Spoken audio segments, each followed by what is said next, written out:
Buen día a todos. El día de hoy les comparto la clase correspondiente a la semana 6 y 7 del módulo 2 de su carta descriptiva. El tema de esta ocasión es acerca de las generalidades de la glándula pancreática, así como de dos hormonas muy importantes que se sintetizan ahí, la insulina y el glucagón. Veamos un poco de la anatomía del páncreas. El páncreas, que está ubicado detrás del estómago, comprende dos órganos funcionalmente distintos, el páncreas exócrino, que es la principal glándula digestiva del cuerpo, y el páncreas endocrino, la fuente de insulina, glucagón, somatostatina, polipéptido pancreático y grelina. Podemos ver en la imagen, en las palabras rojas, nos señaliza la porción endocrina del páncreas, también conocida como islotes de Langerhans, y la porción exocrina del páncreas, o en donde se encuentran las células acinares y ductales. En las letras azules, las flechitas nos señalan cuál es la porción. En esta diapositiva vemos más de cerca el tipo de hormonas que lo conforman y que es de donde se liberan algunas hormonas. La parte exócrina del páncreas consiste en células ductales que secretan solución acuosa de bicarbonato de sodio y células acinares, que son las que secretan las enzimas digestivas, mientras que la parte endocrina comprende los islotes pancreáticos o también llamados islotes de Langerhans, que es toda la estructura que vemos en azul. El centro dentro de los islotes, todo el círculo azul son los islotes de Langerhans.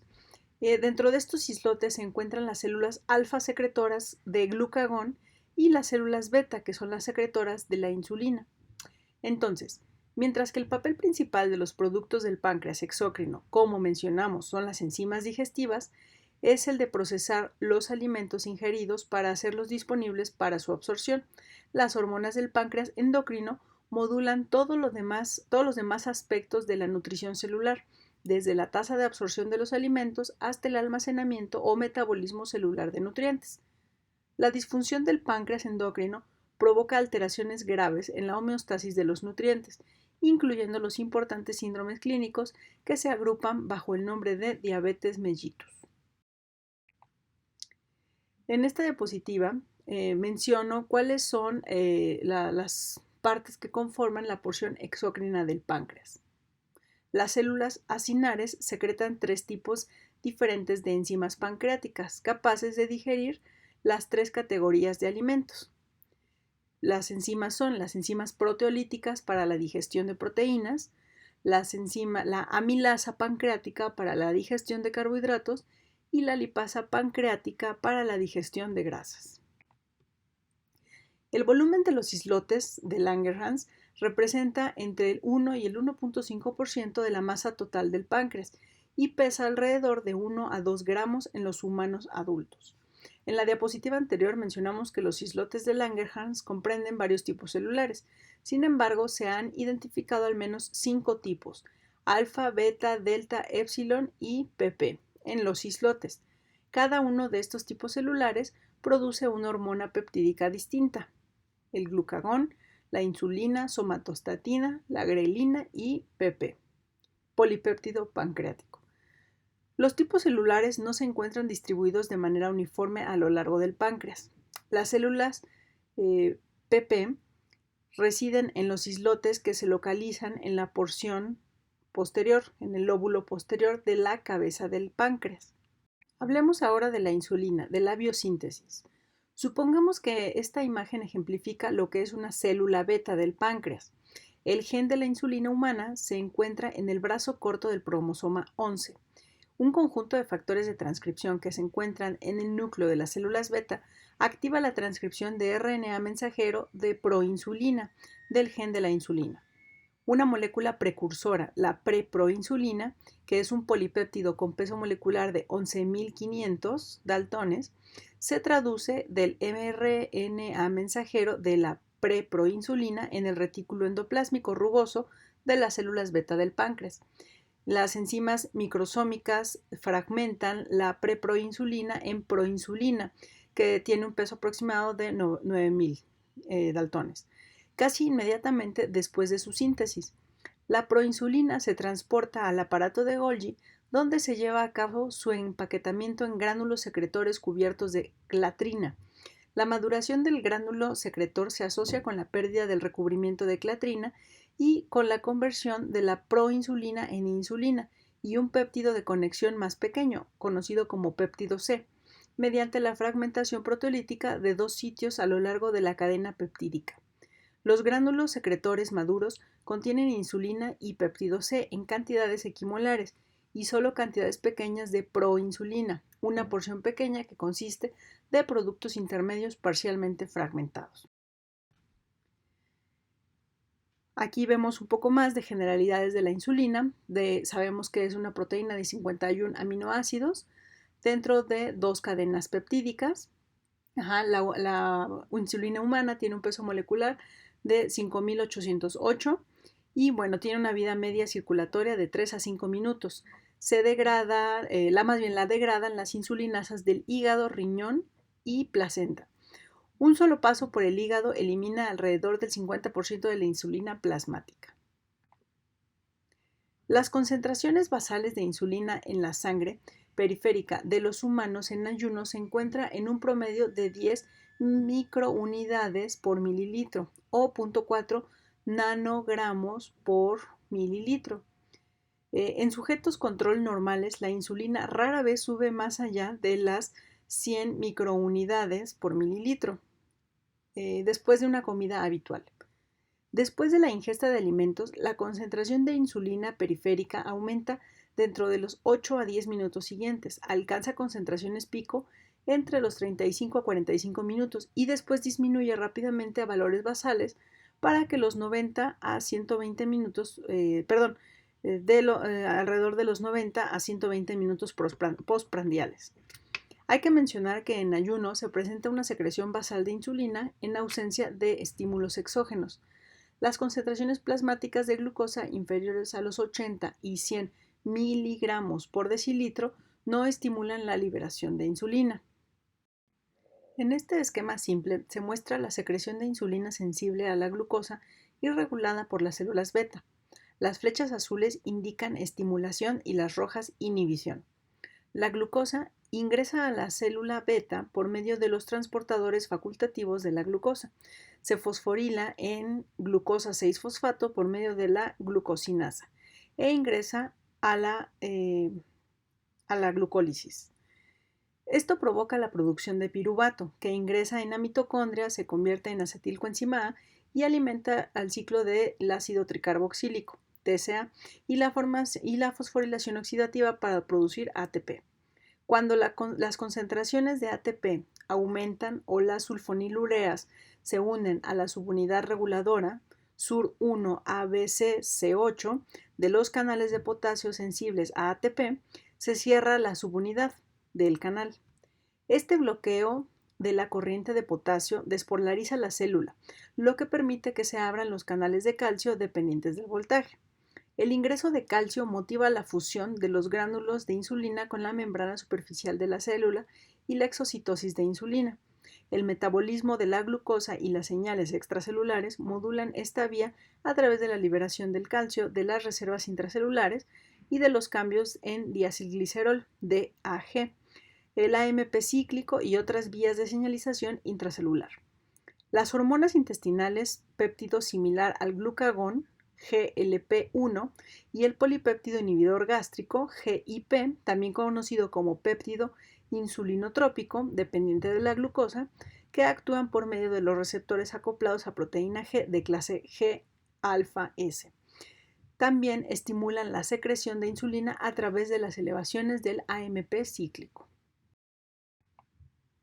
Otros factores implicados en la regulación de la secreción de insulina se pueden dividir en tres categorías como vemos en esta diapositiva. Estimulantes directos que elevan las concentraciones de iones de calcio citoplasmático de manera directa y por ende pueden actuar en ausencia de concentraciones estimuladoras de glucosa, en amplificadores que potencian la respuesta de las células beta a la glucosa e inhibidores. Muchos de estos amplificadores son incretinas, es decir, son hormonas gastrointestinales que se liberan en respuesta a la ingestión de alimentos y que estimulan la secreción de insulina. La acción de las incretinas explica la observación de que la glucosa ingerida por vía oral provoca una mayor respuesta de secreción de insulina que la misma cantidad de glucosa administrada por vía intravenosa. La principal función de la insulina es promover el almacenamiento de los nutrientes ingeridos. Aunque la insulina afecta la función de casi todos los tejidos del cuerpo de manera directa o indirecta, de manera breve, la insulina tiene efectos parácrinos y endocrinos. Los primeros se definen como los efectos de los productos de las células endocrinas sobre las células circundantes. Recordemos que la glucosa solo estimula a las células beta y delta, cuyos productos inhiben a las células alfa, mientras que los aminoácidos activan la producción de glucagón, además de insulina. El tipo y cantidades de hormonas insulares que se liberan durante la comida dependerán de la porción de carbohidratos y proteínas que se ingieran. Es decir, entre mayor sea el contenido de carbohidratos de una comida, menor será la cantidad de glucagón que libera cualquier aminoácido absorbido. En contraste, una comida que consiste sobre todo de proteínas producirá una secreción mayor de glucagón, porque los aminoácidos son menos eficaces para estimular la liberación de insulina en ausencia de una hiperglucemia concurrente, pero son estimuladores potentes de las células alfa. El primer órgano principal al que llega la insulina a través del torrente sanguíneo es el hígado. La insulina ejerce su acción sobre el hígado en dos formas importantes. La primera es la insulina promueve el anabolismo, es decir, promueve la síntesis y almacenamiento de glucógeno e inhibe su descomposición. El hígado tiene una capacidad máxima de almacenamiento entre 100 y 110 gramos de glucógeno o cerca de 440 kilocalorías de energía. La insulina aumenta la síntesis tanto de proteínas como de triglicéridos, así como la formación de lipoproteínas de muy baja densidad por parte del hígado. También inhibe la gluconeogénesis y promueve la glucólisis a través de sus efectos sobre la función y expresión de enzimas críticas para ambas vías. La segunda forma en la que la insulina ejerce su acción en el hígado es la inhibición del catabolismo, es decir, actúa para prevenir los eventos catabólicos del estado de posabsorción mediante la inhibición de la glucogenólisis, la conversión de ácidos grasos y aminoácidos en cetoácidos, así como la conversión de aminoácidos en glucosa. En el músculo, la insulina promueve la síntesis de proteínas al aumentar el transporte de aminoácidos, así como al estimular la síntesis de proteínas ribosómicas. Además, la insulina promueve la síntesis de glucógeno para reemplazar las reservas del mismo al consumirse por medio de la actividad muscular. En el tejido adiposo, las grasas en forma de triglicéridos son el medio más eficiente para almacenar energía.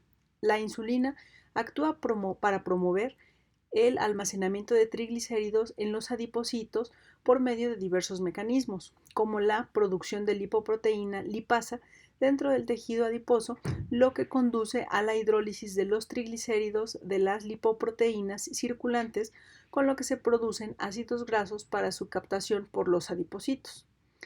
Al aumentar el transporte de glucosa al interior de los adipocitos, la insulina aumenta la disponibilidad de alfa-glicerol fosfato, una sustancia que se utiliza en la esterificación de ácidos grasos libres en triglicéridos. Y por último, la insulina inhibe la lipólisis intracelular de triglicéridos almacenados mediante la inhibición de la lipasa intracelular, que también se conoce como lipasa sensible a hormonas. Esta reducción en el flujo de ácidos grasos al hígado es un importante factor de regulación en la acción de la insulina con el fin de reducir la gluconeogénesis y la cetogénesis del hígado. Finalmente, aunque no se considera que el cerebro sea un tejido sensible a la insulina y la utilización generalizada de glucosa por parte del cerebro no se ve plenamente regulada por la insulina, hay regiones críticas del cerebro que pueden responder a la misma. La señalización insulínica a través de la fosfato-inosinol 3-cinasa en células clave dentro del hipotálamo funcionan junto con la señalización de leptina para disminuir el apetito y aumentar el consumo de energía. Dentro de las acciones principales de la insulina vistas desde otra clasificación, en cuanto a si son de acción rápida, intermedia y tardías, se pueden observar en la siguiente tabla. La oxidación de la glucosa proporciona energía para la mayoría de las células y es esencial para el funcionamiento del cerebro, debido a que las membranas celulares son impermeables a las moléculas hidrofílicas como la glucosa. Todas las células requieren de proteínas transportadoras que trasladen la glucosa a través de la bicapa de lípidos al interior del citosol, mientras que el intestino y los riñones tienen un cotransportador de sodio-glucosa dependiente de la energía. Todas las demás células utilizan transportadores no dependientes de energía que facilitan la difusión de la glucosa de una mayor concentración a una menor concentración a través de las membranas celulares. Los facilitadores del transporte de glucosa, conocidos como GLUT, comprenden una gran familia que incluye al menos 13 miembros, aunque aún no se ha demostrado que algunos de ellos, de los miembros más recientemente identificados de dicha familia, transporten glucosa. Se han caracterizado de mejor manera los primeros 4 miembros de la familia y tienen afinidades específicas por la glucosa y patrones de expresión bien diferenciados, como podemos ver en la tabla que se presenta de este tipo de transportadores de glucosa en mamíferos. Hablemos ahora del glucagón. Mencionamos al principio de esta presentación que el glucagón, entonces, se secreta en las células alfa de los islotes pancreáticos. El glucagón pancreático se deriva del gran péptido proglucagón que codifica el gen preproglucagón que se localiza en el cromosoma 2 humano. Las proteasas específicas de tejido, las prohormonas convertasas, fragmentan distintos conjuntos de productos peptídicos a partir de la molécula de proglucagón en las células L endocrinas del intestino y las células alfa insulares. La actividad de la prohormona convertasa 2 en las células alfa genera el péptido de glucagón. El glucagón consiste de 29 aminoácidos en un polipéptido de cadena única con un peso molecular de 3.485 daltones. En los humanos sanos, la concentración plasmática basal de glucagón inmunorreactivo es de 75 picogramos por mililitro. Solo o aproximadamente del 30 al 40% del mismo es glucagón pancreático en sí. El resto es un compuesto heterogéneo de moléculas de mayor peso molecular con inmunorreactividad similar al glucagón, como el proglucagón o la glicentina. El glucagón circulante tiene una vida media de 3 a 6 minutos a causa de su eliminación por hígado y riñón. En contraste con su estimulación de la secreción de insulina, la glucosa inhibe la secreción de glucagón. Existen datos contradictorios en torno a si la glucosa inhibe la secreción del glucagón en las células alfa de manera directa o si solo actúa vía la liberación de insulina y somatostatina por parte de las células beta y delta, dado que ambas sustancias inhiben a las células alfa de manera directa. Además, debido a que las células beta liberan ácido gamma aminobutírico, GABA, y las células alfa expresan receptores inhibidores de GABA, también existe la posibilidad de que el GABA participe en la inhibición de las células alfa durante la estimulación de las células beta. Existen muchos aminoácidos que van a estimular la liberación del glucagón, aunque difieren en cuanto a su capacidad para hacerlo. Algunos, como la arginina, liberan tanto glucagón como insulina. Otros, por ejemplo, la alanina, estimulan sobre todo la liberación de glucagón. La leucina es un estimulante eficaz para la liberación de insulina, pero no estimula al glucagón. Otras sustancias que promueven la liberación de glucagón incluyen las catecolaminas, las hormonas intestinales como la colecistocinina, CKK, la gastrina y polipéptido inhibidor gástrico, GIP, así como los glucocorticoides. La estimulación tanto simpática como parasimpática o vagal promueve la liberación de glucagón, en especial en respuesta a la hipoglucemia. Las altas concentraciones de ácidos grasos circulantes inhiben la secreción de glucagón.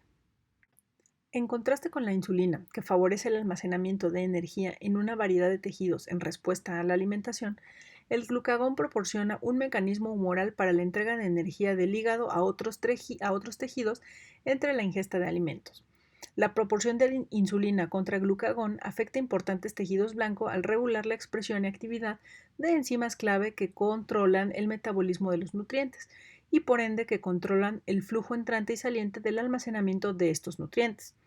El hígado, a causa de su conexión con el páncreas a través de la vena porta, representa el tejido meta principal para el glucagón y las concentraciones del mismo dentro de la vena porta alcanzan hasta 300 a 500 picogramos por mililitro durante el ayuno.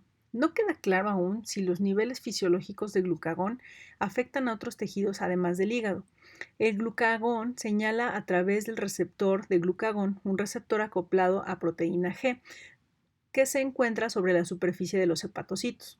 La unión del glucagón con su receptor en el hígado activa a la adenilciclasa y la generación de AMP cíclico, que a su vez media la fosforilación o defosforilación de enzimas críticas que regulan el metabolismo de nutrientes. Además, al igual que la insulina, la señalización del receptor de glucagón modifica la actividad de un conjunto de reguladores transcripcionales responsivos que responden a AMP cíclico, que por su parte controlan la expresión de los genes que codifican para estas enzimas. La señalización de glucagón en el hígado estimula la degradación del glucógeno almacenado, mantiene la salida hepática de glucosa a partir de los aminoácidos precursores, gluconeogénesis, y promueve la producción hepática de cuerpos cetónicos a partir de ácidos grasos precursores, cetogénesis. El glucagón entonces facilita la captación del sustrato gluconeogénico alanina por parte del hígado y aleja a los ácidos grasos de su reesterificación en triglicéridos y hacia las vías cetónicas. En resumen, la señalización del glucagón da por resultado la liberación neta de las reservas de energía fácilmente disponibles del hígado en forma de glucosa y cetonas. En esta diapositiva podemos ver algunas de las interacciones complementarias que se tienen entre el glucagón y la insulina. Por ejemplo, a mayor concentración de glucosa en sangre, se van a activar las células beta del páncreas. Eso da como resultado un aumento en insulina y el resultado final es la disminución de la glucosa en sangre a niveles normales. Por otro lado, si hay un aumento en sangre de la glucosa, las células alfa van a ser reprimidas o inhibidas, va a haber una disminución de glucagón y de igual manera la disminución de la glucosa en sangre regresará a los niveles normales. Por otro lado, si hay una disminución en la glucosa, la vía que se va a activar o las células que se van a activar son las células alfa del páncreas. ¿Esto qué va a generar? Un aumento en el glucagón y a su vez un aumento en la glucosa en sangre a niveles normales. Por ejemplo, durante la absorción de una comida rica en proteínas, si el aumento de los aminoácidos en sangre estimula solo la secreción de insulina, puede producirse una hipoglucemia, debido a que hay pocos carbohidratos disponibles para la absorción después del consumo de una comida rica en proteínas. Al aumento de la secreción de insulina inducido por los aminoácidos, conduciría demasiada glucosa a las células, provocando una caída repentina e inapropiada del nivel de glucosa en sangre. Sin embargo, el aumento simultáneo de la secreción de glucagón provocado por niveles elevados de aminoácidos en sangre aumenta la producción de glucosa hepática. Debido a que los efectos hiperglucémicos del glucagón contrarrestan las acciones hipoglucémicas de la insulina, el resultado neto es el mantenimiento de niveles normales de glucosa en sangre y la prevención de la inanición hipoglucémica del cerebro durante la absorción de una comida rica en proteínas pero baja en carbohidratos. Esto que acabo de mencionar es justamente lo referente a este diagrama, pero por favor analícenlo paso por paso. A continuación les dejo un caso clínico que me gustaría que discutamos en la sesión de dudas. Por favor, léanlo, resuélvanlo y lo comentamos en la sesión de dudas. Gracias.